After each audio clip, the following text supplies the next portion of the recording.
this, the 40th anniversary of his death. Kieran, known to his comrades as Big Doc, was born on the 16th of October 1955 in Andersonstown, West Belfast. He was a keen sportsman and cyclist, and every year an annual cycle takes place in his memory. A teenage internee from 1973 to 1975, he would then receive an 18-year sentence in January 1978. Kieran was the 8th young man to join the hunger strike, beginning his hunger strike on the 22nd of May 1981. He endured 73 days on hunger strike in the H blocks of Long Kesh. He would sadly pass away at the age of 25. Our first speaker today is Charlie Boylan, and Charlie served as a Sinn Féin councillor in Cavan for 26 years. Elected first in 1974, Charlie served the people of Cavan until 1985. He was once again elected in 1999 and retained his seat for the next 15 years through to 2014. Having already served as last Cathaoirleach of the council, Charlie was elected to the position of Cathaoirleach in 2008. During the hunger strike in 1981, Charlie played a key role in the election of hunger striker and anti-H bloc candidate Kieran Doherty as TD for Cavan Monaghan, serving as his agent during this period. So, welcome Charlie.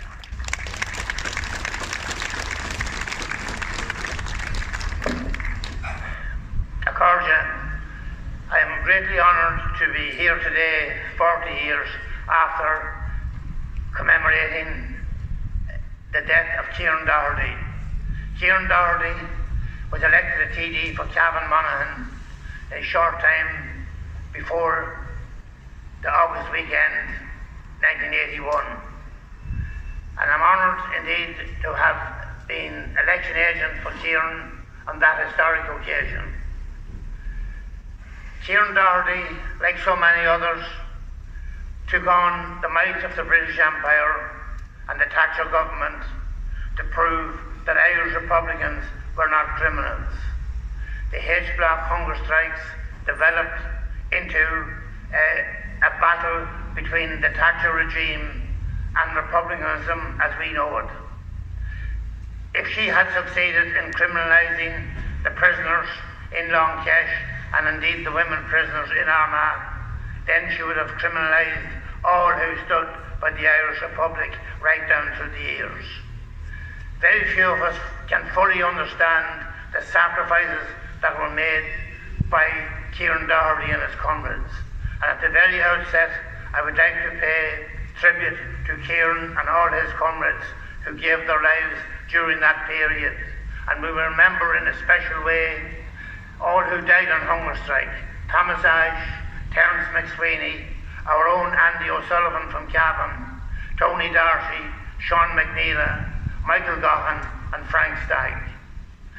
They made the supreme sacrifice so that we, all of us here, would live in an Ireland united from the centre to the sea, an Ireland freely independent of any outside interference. The Doherty family, I think, must also be remembered here today. On many occasions during the H-block hunger strikes, we were honoured to have Margaret and Alfie Doherty here present in Cavan and other members of their family. And we were always very impressed by their dedication and their support for their son Kieran and for the cause which he espoused. We also had them on many occasions during and after the funeral, and we must admit that we were amazed at their dedication to the cause of the hunger strikers. It wasn't an easy thing for parents to see their son die, but they were so dedicated to the Republican cause that they stood by them and stood with them in very dark and dangerous times. And we must remember them here today and all of the families of the hunger strikers. Cavan, I think, played its part along with Monaghan in that campaign. When we set out during the election campaign of 1981, little did we realise that over 9,000 people would come out and give their number one to Kieran Doherty, and many thousands more a high preference vote. At the end of the day, Kieran Doherty was elected one of the 5 TDs to represent Cavan Monaghan in that election. And all of us at that time thought that surely the Dublin government, whoever would succeed as Taoiseach, would play some role in bringing an end to the campaign that was pushed on the Republican prisoners by the Thatcher regime. But very, very little was done by the Dublin government of the day in bringing that hunger strike to an end. And I think it is to their eternal shame that Kieran Doherty was allowed to die. Kieran Doherty had succeeded, as long with Bobby Sands, to win the support of the people, and the people were badly let down by the regime at that time. We could talk, and I know that history will record the events of those days. And remember, we were working in very difficult and dark days. Section 31 of the Broadcasting Act was in at that time. We weren't allowed on radio or TV. We had to knock on the doors, tramp every street and every town and village in the county, and visit every townland. And I must pay tribute to the thousands of people throughout the country, throughout Cavan, Monaghan and other parts of the country, who got out and worked during that campaign. Every door was knocked on, every street was visited, and all those people who worked during that campaign must be remembered here today. I know many of them are still around, and I'm glad to see so many of them here today, but many others have passed on, and I think we owe it to them to remember them as well as Kieran Doherty and his comrades. The 1981 hunger strike is something that is on a par with the 1916 Rising. It will be remembered as a watershed moment in Irish history. 1916 inspired that generation and the generation that followed to win that war against the British Army of Occupation. And I've no doubt that the sacrifices made by the hunger strikers, by Kieran and his comrades in 1981, greatly inspired the next generation to keep on the fight. And I'm glad to know that what they set out to do is much nearer today than then. And I hope that in our day, that those of us who aspire to a united Ireland will see that day come. I know that it has been handed over to a new generation who probably will use different means to achieve that. But it is surely an inspiration to all of us to know that that task is well in hand at the moment, and we must give them every support. We here in Cavan are proud of our part in the election of former Councillor Pauline Tully as a TD to represent us, along with Mark Carty in Monaghan. I know that they will play their role in the years ahead to achieve what Kieran Doherty and his comrades died for. We are also proud to have with us here today Chris McManus, an MEP representing this Ulster Connacht constituency in the European Parliament. And I know Chris has strong Cavan connections, and we are greatly honoured to have him here today. I will now conclude by thanking everyone who contributed to the Republican cause over the years. I know every end of this county, from Coothill to Gowna and from Black Lion to Mahara, and I can honestly say that the support which we always got from the people was second to none, and there are people here today who can be very proud of the role they played in that struggle, because this has been a very long episode in Irish history. Previous struggles were short, much shorter. The War of Independence, 3 to 4 years, but this struggle, which began in 1969, 1970, lasted for over 30 years. And the dedication shown by the people, north, south, east and west, to that struggle is second to none, and indeed was an inspiration to freedom-loving people all over the world, and will be remembered as such. When history comes to be written, which I hope it will, of the 1981 hunger strikes, then it will be recorded of the part played by the people of Cavan, along with our friends in Monaghan. Remember that the sacrifice by hunger strike is one of the most difficult of any struggles for independence. During Ireland's long struggle for freedom, men died on the barrack square, men died on the battlefield, and others died on hunger strike. And it is in that category that we must remember Kieran Doherty, a long, slow, painful death over 73 days.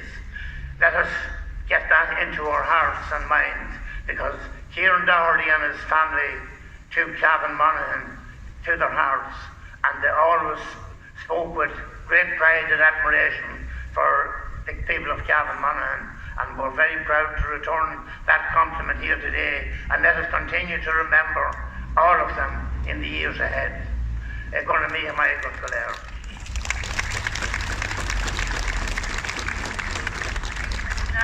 So our next speaker today is Pauline Tully. Pauline is one of two Sinn Féin TDs in Cavan, elected to Cavan County Council in 1999 for the Balshamstuff electoral area. Pauline retained the seat until 2012 when she resigned to meet the then care needs of her children. Pauline is the Sinn Féin spokesperson on disability and carers and was also elected to the position of Lasca Hirlock of the Oireachtas Committee of Disability Matters. She is passionate about her community and is a strong voice in the Dáil for the people of Cavan, Monaghan and North Meath. I'd like you to welcome Pauline. Linda and Akarja, it's great to see so many of you here today to commemorate the 40th anniversary of our TD, Kieran Doherty, TD for Cavan, Monaghan. And it's hard to believe that 40 years have passed since the hunger strike in Lankesh. Now, I was only a child at that time. I have a very clear memory of what happened, and while I was politically aware, you couldn't but be in the house that I grew up in, but I was especially aware of what happened during the hunger strike, and it piqued my interest. I suppose from the start of the 1981 hunger strike, it was hoped and believed that a resolution would be found. I mean, a hunger strike had taken place in 1980, where negotiations yielded an offer which turned out to be a devious trick by the British. But it was hoped that further negotiation could take place if pressure was brought to bear by the prisoners, and thus Bobby Sands began a hunger strike on the 1st of March 1981. It was vital that such an offer would be made to restore a special category, but the prisoners could not allow themselves to be criminalised, and they could not allow the Republican cause to be criminalised. But from the election of Margaret Thatcher as Prime Minister of Britain in 1979, she was determined to do her utmost to break the spirit of the prisoners and to criminalise republicanism. While we all know how heartless she was, even against her own people, we only have to look at what happened to the miners in Britain. She had another thing coming if she thought she was going to break the spirit of the IRA. Now, when Bobby Sands was elected an MP in April 1981, it was hoped and indeed believed that the British government could not let a member of their own parliament die on hunger strike for a political issue. However, as the days became weeks, hope dwindled, and on the 5th of May 1981, realisation dawned that the British would indeed allow an MP to die. So when on Taoiseach at the time, Charlie Haughey, called an election, many of the hunger strikers and other prisoners contested the election throughout the 26 counties. And Kieran Doherty was elected for this constituency of Cavan, Monaghan, and Paddy Agnew, another prisoner, was elected for the constituency of Louth on the 11th of June 1981. And many other prisoners polled extremely well in other constituencies. And when you think of it, to elect a young man of 25 years old from Belfast, a young man whom I believe never set foot in Cavan or Monaghan before, was an amazing achievement by the voters of this constituency. And it must be also noted that Kieran Doherty got more votes in Cavan than in Monaghan at that time, which is a thing of pride for us. We all believed, though, that there was no way an Irish government would allow a member of its parliament to die on hunger strike in Lankesh. How wrong were we? The realisation was devastating. Every few weeks another hunger striker passed away. It was a time of high tension, particularly in the 6 counties. And I attended many protest marches, even as a child in this town. And initially we used to organise the marches to call and support the demands of the prisoners. But then as each prisoner died, a march was held on the evening of the day of his death to commemorate it. So it's no doubt that 40 years ago on this date, the 2nd of August, I, with many of you here, actually were here at a protest and at a march to commemorate the death of Kieran Doherty. I suppose after the hunger strike ended, morale was very low, but it was also a time of refocus for the struggle. And while the military campaign still continued, much more emphasis was being put on elections.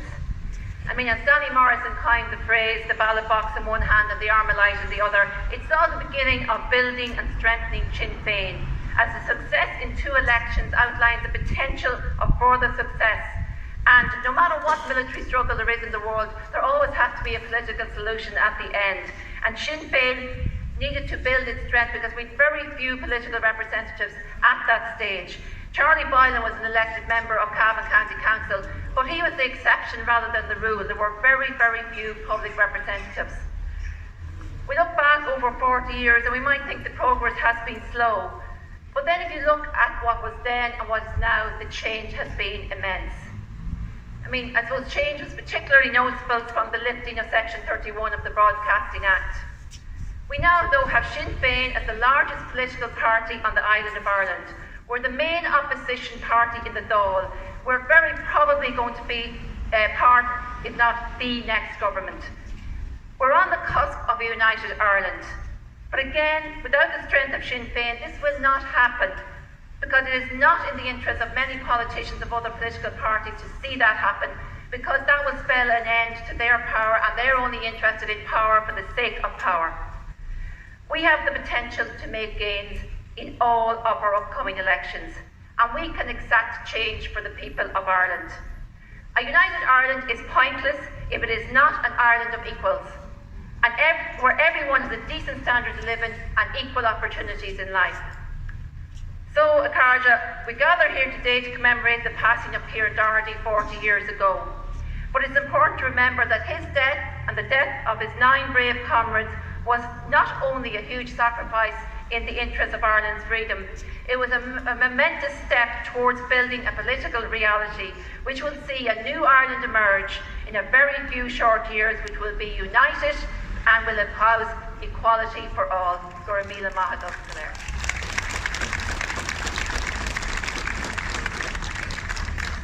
Thank you, Pauline. So our last speaker today is Chris McManus, and Chris is Sinn Féin's MEP for Midlands Northwest. He's been active in Republican politics for over 30 years. 15 of those as an elected member of Sligo Borough Council and subsequently representing the Sligo-Strandhill constituency on Sligo County Council. A former chairperson of Sligo Sinn Féin and member of the party's national executive, Chris has represented Sinn Féin throughout Ireland and abroad. Thank you, Chair, for the opening introduction there, and if it's all right, Chair, I'd just like to take this opportunity to slightly deviate, and as Charlie referenced, I am the son of a proud West Cavan man, and I want to take this opportunity to acknowledge and pay our sympathies and respects to a fellow West Cavan Republican, Bartley McLaughlin, who passed at the weekend. He's from the same townland as my father, Gubavini, and I think the mark of respect that he was held in was the full Republican manner in which his funeral was carried out, and we were proud there to be with him on his final journey, and may his soul rest in peace.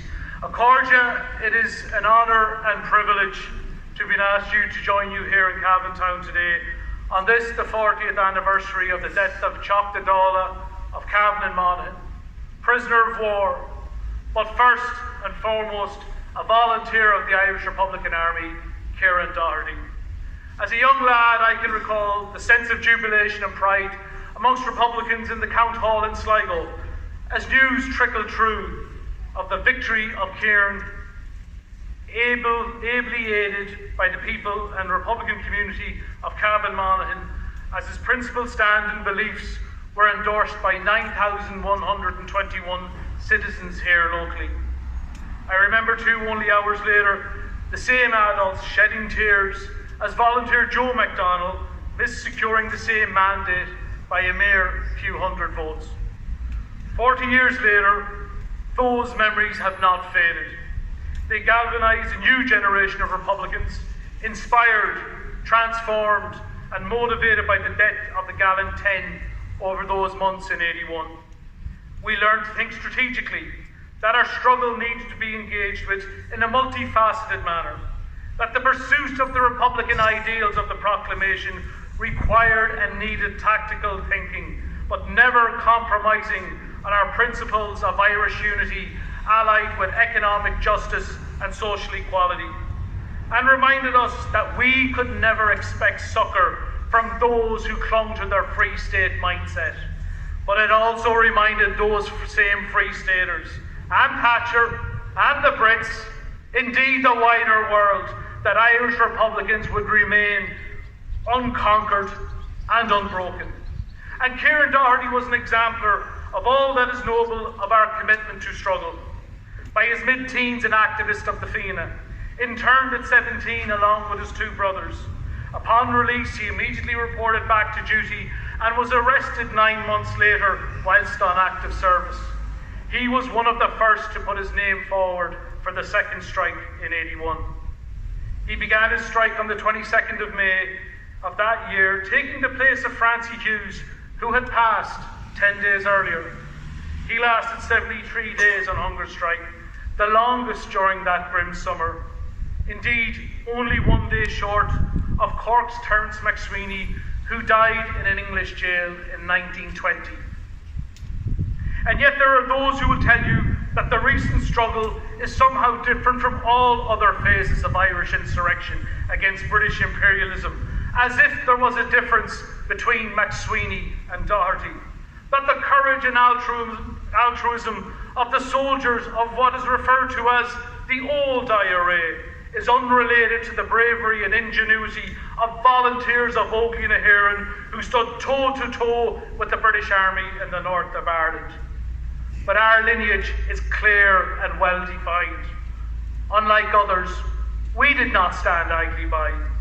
From Tone to the modern day, we come from that long and honourable tradition that which seeks to unite Irish citizens and break the connection with England. Indeed, it was Tone who captured its spirit when he wrote of a cordial union amongst all the people of Ireland, to maintain that balance which is essential to the preservation of our liberties and the extension of our commerce. This is the Republican movement's starting point, a belief in a new union, a cordial union of all the people of this island. And as we look forward together, as we seek change, that cordial union, in the words of Tone, Irish unity, comes into focus. A united Ireland that presents an exciting prospect to shape something different, something new, something better. 100 years on from dividing our country, people wake up every morning and know that the partitioned Ireland of 2021 isn't working for them, their families, or our communities. Daily we see the failed politics of partition. People's lives being ground down by the search for a home to call their own, by the fear of being sick and struggling to access treatments, toiling long hours and still barely keeping their heads above water, our youth facing uncertainty in their futures, rural communities being left behind. The level of inequality is startling. People want and deserve better, rightly fed up of the tainted politics that strangles our people's potential, tired of a conservative clique with an ethos of control that seeks to hinder anything that upsets their status quo. We know that partition is a root cause of such failures, and we must be the catalysts that aims high for the future.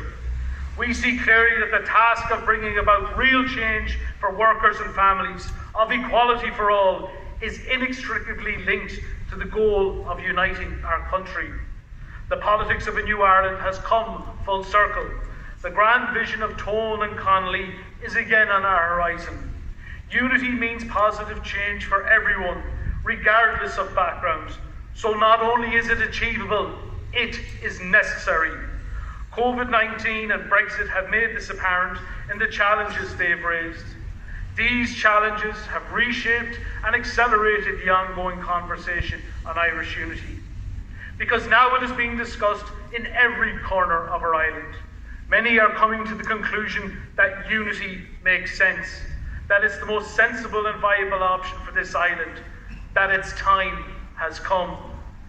And like previous generations who rose and struggled because they had little other choice, our generation too is impatient for change.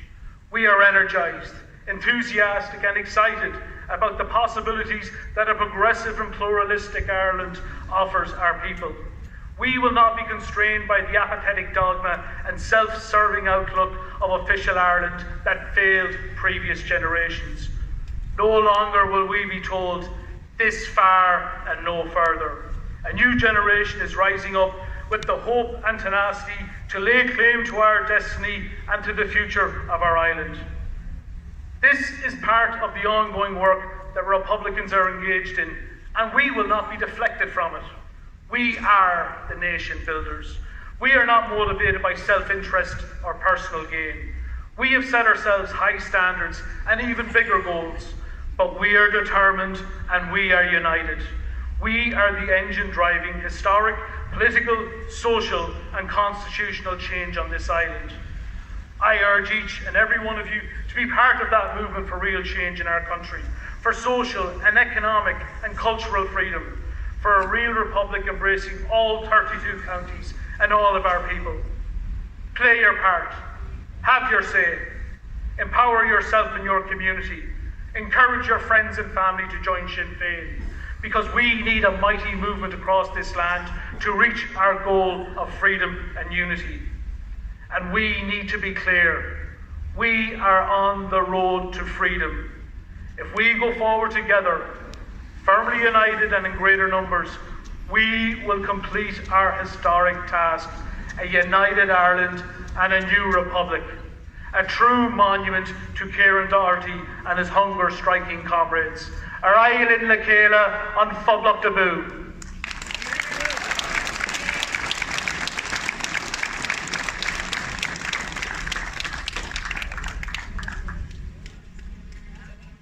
Thank you, Chris. We will now have Noel Connell to lower the tricolour and Sean to say a lament.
So to finish up today, I'd just like to say a few thank yous.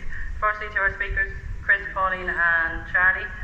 To everyone who helped out in any way in organising today's event. To all of you who've joined us here today to remember Kieran on his 40th anniversary. And lastly, I would like to thank Sean Kelly, our piper, who will now conclude today's event. Go with my